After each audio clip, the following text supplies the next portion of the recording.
Do I have to put a patient header in every single narrative that I write? I hear this question a lot. Hey y'all, I'm Shelly. I do tips for hospice nurses. Today I'm talking about the header section.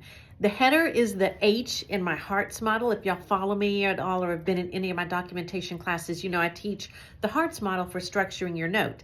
And the header is that H part. And the header is just the part where we talk about the patient. Mrs. Minnie Mouse is a 79-year-old white female with a terminal hospice diagnosis of end-stage secondary complications of comorbid conditions that further contribute to decline include. All of that kind of stuff is in the header of the note. So all of the information in your header is technically somewhere else in your EMR for sure. So do we have to put it in every narrative note? I say yes, we do. And I will tell you why I think that. So what we're seeing right now with a lot of the RAC audit companies, the companies that are auditing records and demanding that companies pay back money, what they're doing is they're pulling about a 30-day window of time. So they're looking at 30 days. They're requesting records on about 10 to 20 patients, depending on the size of your agency, and only for about a 30-day period.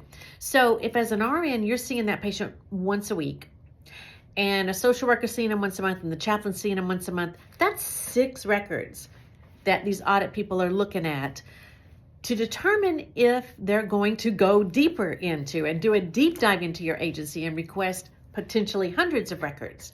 So in those 6 records, we have really got to make it clear why this patient is on hospice, what complications are coming out of their hospice diagnosis, what are their other conditions that are also contributing to their debility and their decline and all of that. So you want to make it very, very clear. So absolutely put the header on every single narrative that you do.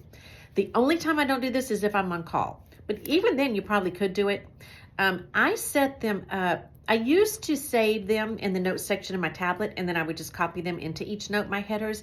Now, if you use Dawn, my documentation app for hospice nurses, all you have to do is go in and enter your patient one time, fill in that header information, and then when you go to create a note every time, when you click on your patient, it drops that header in for you. So it's automatically in there. Either way or however you do it, you do need to say something about why this patient's on hospice and all of the complications and other conditions going on with this patient. So I hope this was helpful. If there's anything y'all want me to talk about, let me know. And y'all remember, if we work together, we can change our world. And I love you guys.